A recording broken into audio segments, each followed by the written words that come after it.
memulai pembelajaran kali ini, ada yang bisa memimpin kita dalam doa? Oke, Gali, silakan Gali. Sebelum kita mulai kegiatan pembelajaran kita pada pagi hari ini, mari kita masuk dalam doa. Kita berdoa. Ya Bapa dalam kerajaan surga, kembali lagi kami di hadapan Kami. Terima kasih. Baik, sebelum atas nama siapa? Anugrah. Kenapa Anugrah? Sahih. Ya. Itu saja? Ya, Bu. Itu saja ya. Oke, semoga Anugrah cepat sembuh ya. Oke, baik. Nah, sebelum kita lanjut ke proses pembelajaran, coba kalian mengecek di sekeliling kalian bagaimana kerapian mejanya. Apa sudah rapi? Sudah rapi ya? Sudah. Bagaimana dengan kebersihan? Apa sudah bersih? Bersih. Bagus ya. Nanti kelas 11 IPS 3 ini menjaga kerapian dan juga kebersihan kelasnya ya. Itu harus diperhatikan. Oke. Nah, hari ini kita akan masuk ke materi yang baru, KD yang baru, ya, yaitu menganalisis keragaman budaya di Indonesia sebagai identitas nasional. Ya. Tapi sebelum kita lanjut ke materi yang baru, ada yang masih mengingat materi kita minggu lalu? Oke, Eli, silakan. Jadi pada pertemuan yang lalu itu terlebih khusus pada bab 5 membahas tentang dinamika penduduk. Dinamika penduduk itu membahas tentang faktor dinamika penduduk, khususnya perkembangan jumlah penduduk. Yang kedua, pertumbuhan penduduk yang di dalamnya membahas tentang fenomena bagaimana pertumbuhannya atau berkurangnya jumlah penduduk dari waktu ke waktu. Kemudian yang ketiga, fertilitas dan mortalitas, terlebih khusus membahas tentang kelahiran, kematian, dan komposisi. Bagus sekali, beri plus dulu.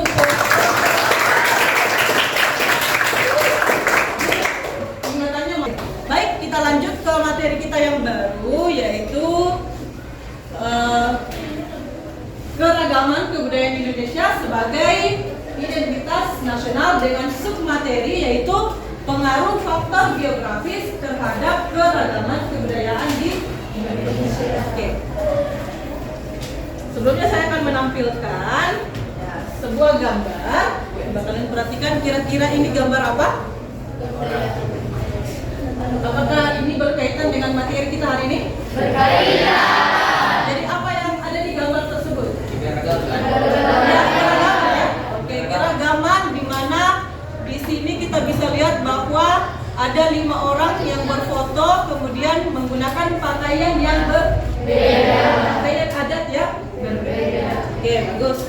Kita lanjut ke pembelajaran kita hari ini, yaitu melalui pembelajaran dengan metode diskusi, ya, secara berkelompok kalian mampu mendeteksi keragaman budaya daerah setempat sebagai bagian dari budaya nasional. Jadi mendeteksi keragaman budaya yang ada di sekitar kita, yang dimana budaya itu merupakan bagian dari keragaman budaya nasional. Kemudian yang kedua, mampu menganalisis pengaruh faktor geografis terhadap keragaman budaya daerah setempat. Itu tujuan pembelajaran kita. Nah, jadi manfaat dari pembelajaran kali ini kalian akan lebih mengetahui mengenai keragaman, ya, keragaman budaya, termasuk keragaman budaya tempat tinggal kita yang dimana itu merupakan bagian juga dari keragaman budaya Indonesia. Nah, kemudian yang kedua kalian mampu, kalian nanti tahu atau bisa menganalisis bagaimana keterkaitan daripada faktor geografis terhadap keragaman budaya. Ya. Ada sebuah video, silakan kalian amati videonya.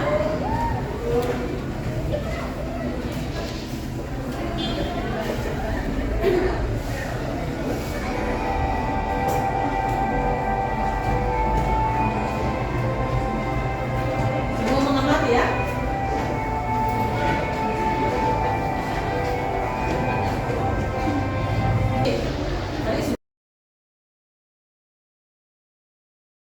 Saya rasa juga kalian sudah ada pengetahuan karena di SMP itu sudah pernah belajar materi kebudayaan. Ya. Oke, nah sekarang kita lanjut.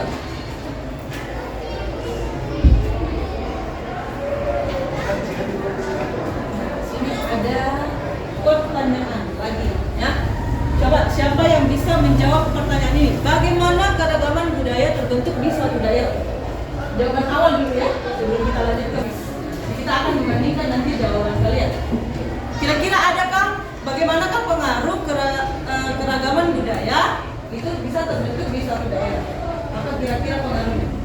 Siapa yang bisa menjawab? Ya? Ya, seri? Baik, menurut saya pribadi itu bagaimana keragaman budaya terbentuk di suatu daerah. Biasanya suatu keragaman terbentuk di suatu daerah itu karena dipengaruhi oleh beberapa faktor. Dari khusus saya mengambil satu faktor yaitu faktor fisik misalnya, di mana faktor fisik ini memengaruhi keberagaman budaya di Indonesia, atau terlebih khusus di misalnya kita mengambil contoh keragaman Toraja. Kami dapat mengaitkannya dengan kebudayaan yang ada di lingkungan sekitar, sehingga keragaman yang ada di Indonesia itu dapat terbentuk karena adanya faktor fisik. Oke, terima kasih. Beri terus lagi.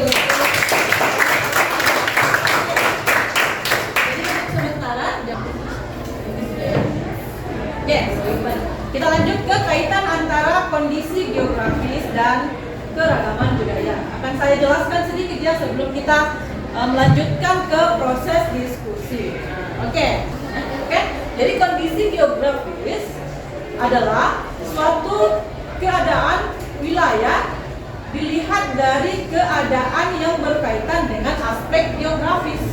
Ya, jadi keadaan wilayah tersebut dilihat dari kaitannya dengan aspek geografis. Aspek geografis itu terdiri dari letak. Ya, di sini kalian bisa lihat ada letak, kemudian lokasi, kemudian luas, bentuk, dan posisi koordinat dari peta. Ya. Kemudian ada relief, ya, dan juga berkaitan dengan kontur atau ketinggian suatu. Jadi itu yang dimaksud dengan kondisi geografis. Dapat kita lihat dari letaknya. Letaknya yang berkaitan dengan keadaan geografis. Misalnya apakah dia letaknya ada di daerah pegunungan, di daerah tanah rendah, atau di antara dua samudra, di antara dua benua. Itu yang dimaksud dengan letak secara geografis. Kemudian bentuknya bagaimana? Ya, bentuknya seperti Indonesia, bentuknya secara geografis bentuknya kepulauan. Ya, betul ya. Bentuknya Indonesia adalah kepulauan. Kemudian terkait dengan luas, bagaimana luasnya? Kemudian bentuk, posisi, dan juga ketinggian. Nah, kita masuk ke materi ke pengertian kebudayaan. Jadi budaya itu berasal dari bahasa Sanskerta yang artinya budaya. Kata budaya merupakan bentuk jamak dari budi yang berarti budi atau Nah, berikut ini beberapa definisi kebudayaan menurut para ahli. Ada di sini kalian bisa baca. Yang pertama, menurut Konjar Raningrat, kebudayaan merupakan keseluruhan sistem atau gagasan atau tindakan dan hasil karya manusia dalam rangka kehidupan masyarakat yang dijadikan milik diri manusia dengan Kemudian yang kedua, kebudayaan menjadi bagian dari lingkungan hidup yang diciptakan oleh manusia itu. Jadi itu definisi kebudayaan. Kemudian wujud kebudayaan. Nah, ini bisa kalian jadikan pedoman di dalam diskusi kita. Jadi ada 3 wujud dari kebudayaan. Yang pertama adalah gagasan. Jadi gagasan ini bentuknya gimana?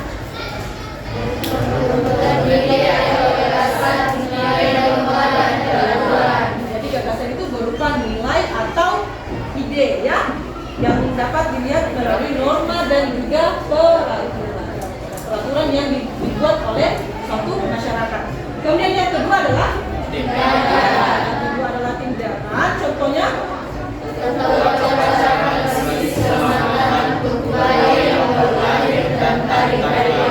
Oke, bagus. Jadi contohnya misalnya adalah tata ulang. Jadi sudah duduk semua dengan kelompoknya ya. Jadi kelompoknya kemarin kita sudah bagi secara asinkronus. Jadi kalian mencari teman yang tempat tinggalnya dekat dengan rumah kalian. Ya, yang satu lingkungan, satu kecamatan ya. Kemudian juga tadi saya sudah membagikan LKPD. LKPD. Ya, LKPD sebagai pedoman kalian dalam proses diskusi hari ini. Oke, silakan kalian mulai untuk berdiskusi dengan teman-teman kelompok. Nanti jika ada yang tidak dipahami, silakan angkat tangan dan saya akan datang untuk mengakhiri kelompoknya ya. Silakan.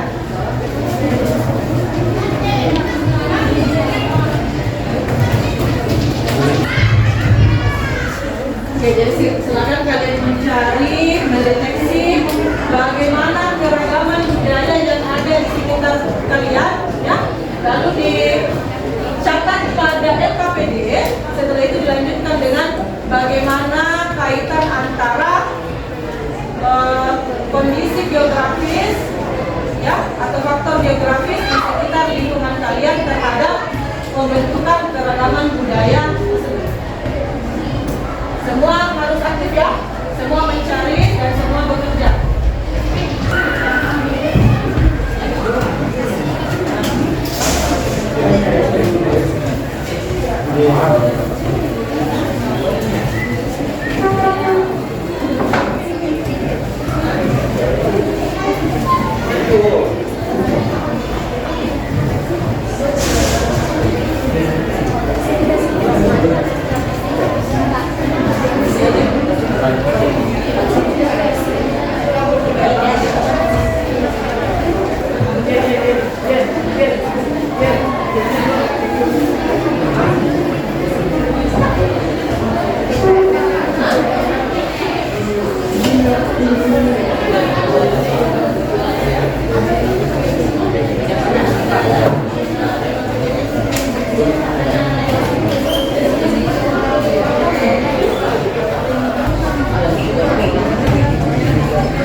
Coba lihat kelompok satu ya.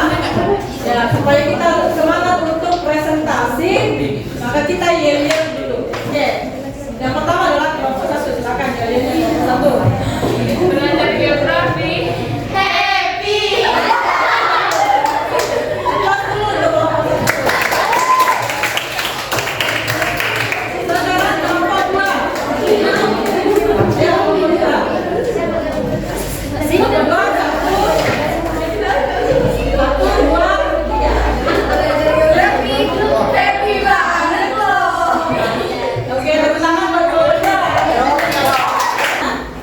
Kita lanjut ke kelompok 3.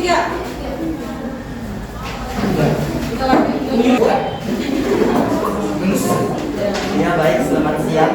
Terima kasih atas waktu dan kesempatan yang diberikan kepada kami kelompok 3. Di sini kami akan mau menjelaskan atau mempresentasikan hasil diskusi kami mengenai keragaman budaya Indonesia. Yang pertama yaitu tongkonan. Nah, tongkonan di Toraja adalah rumah adat tongkonan berbentuk atapnya yang menjunjung ke depan dan belakang rumah ini didirikan di atas tumpukan kayu dan dihiasi banyak ukiran warna merah, hitam dan kuning. Dan letak geografis yang mengandung keragaman Toraja yaitu karena dipengaruhi iklim, maka dari itu rumah tongkonan diberikan jendela yang kecil. Mengapa? Karena tongkonan Toraja ini tempat berkumpulnya para leluhur orang yang biasa disebut dalam bahasa Toraja Pakuangan Batu Toparengnya. Yang kedua, rambut tuka. Upacara rambut luka adalah upacara adat masyarakat Toraja yang dilakukan untuk mensyukuri suatu keberhasilan upacara rambut luka, yaitu pembuatan rumah, syukuran, panen, dan juga hari pernikahan. Nah, letak geografi rambut luka, yaitu dalam rambut luka terdapat upacara syukuran yang terjadi persembelihan hewan, yaitu babi, karena kebanyakan orang Toraja beragama Kristen. Yang ketiga, Rambu Solo. Rambu Solo adalah tradisi pemakaman pada suku Toraja yang dilakukan untuk menghormati sekaligus arwah menuju alam akhirnya melalui serangkaian ritual dan adat. Nah, letak geografis pada Rambu Solo ini yaitu Rambu Solo adalah kebudayaan dari tanah Toraja, karena dalam Rambu Solo terdapat flora dan fauna. Nah, di sini saya menjelaskan floranya, yaitu karena di dalam Rambu Solo itu terdapat flora, yaitu tumbuhan kayu, yaitu dinamakan biasa dalam nama Toraja itu bambu atau talang. Talang ini digunakan untuk membuat rumah atau tenda-tenda Toraja untuk ditempati pada leluhur. Nah, yang kedua, faunanya di Toraja ini pada rambut luka terdapat ada kerbau, karena kebanyakan mayoritas agama Kristen, sehingga dibutuhkan penyembelihan kerbau atau namanya di dalam bahasa Toraja itu makin gorotero. Sehingga di dalam Rambu Solo ini terdapat banyak babi atau kerbau. Sekian dari presentasi kami, kurang lebihnya mohon dimaaf. Jika ada tanggapan atau saran dan kritikan dari ibu guru atau teman-teman, kami persilakan. Terima kasih. Ya, bagus ya presentasi kelompok 4 kita beri.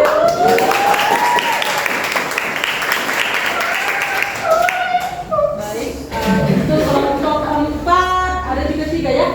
Tadi ada rambut luka, Rambu Solo, dan rumah adat Tongkonan. Yang dideteksi yaitu ragam budayanya.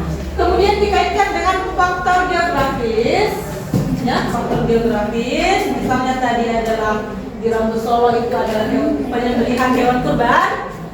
Kenapa yang disembelih adalah kerbau dan juga babi? Karena fauna tersebut banyak terdapat di daerah Toraja, sehingga hewan itu akhirnya menjadi simbol di dalam upacara adat orang Toraja.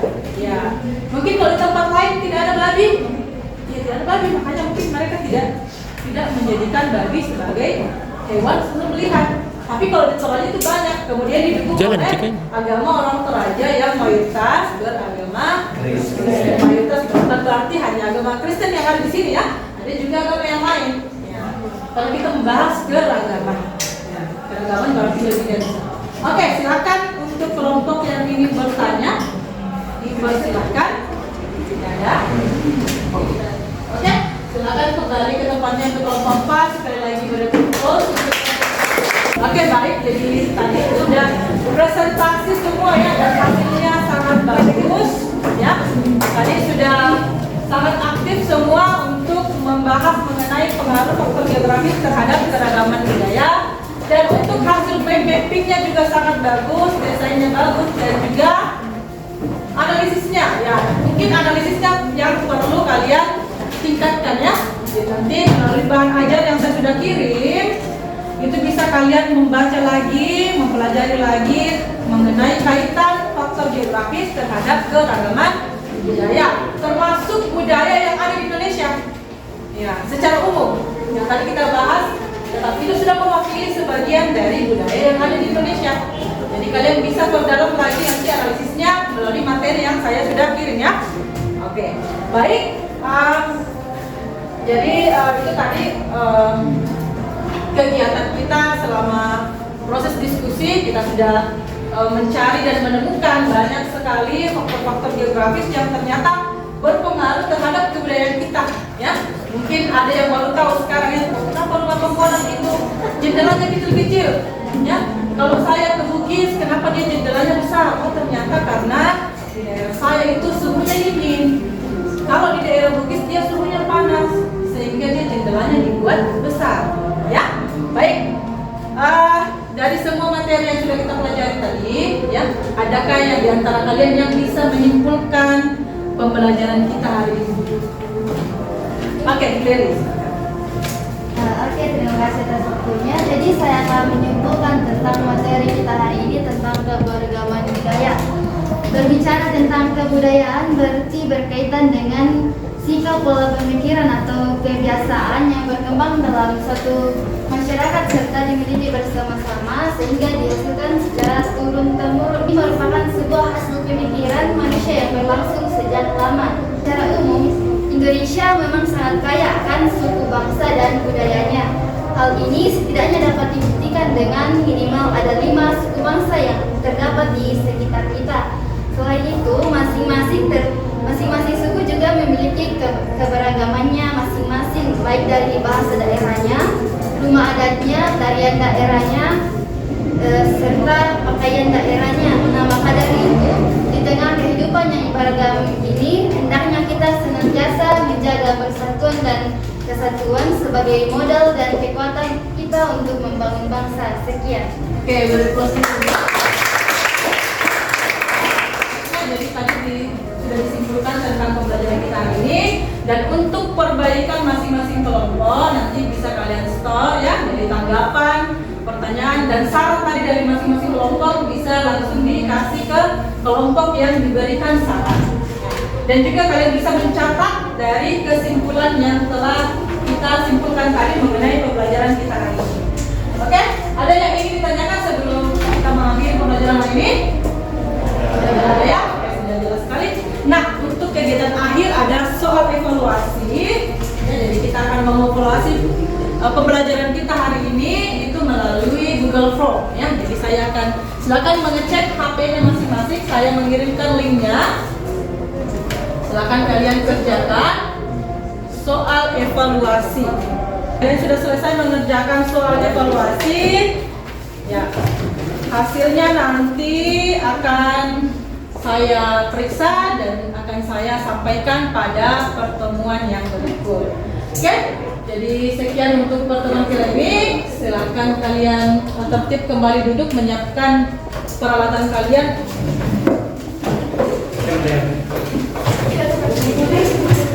Dan mengumpulkan LKPD yang tadi sudah dikerja, akan dikumpulkan. Silakan mengumpulkan LKPD-nya. Belang hari ini ada yang bisa memimpin dalam doa? Cio, silakan.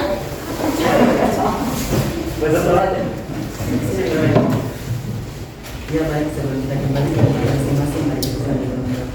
Bapa dari kerajaan surga, terima kasih atas pemberian kami dari rumah menuju pada sekolah ini.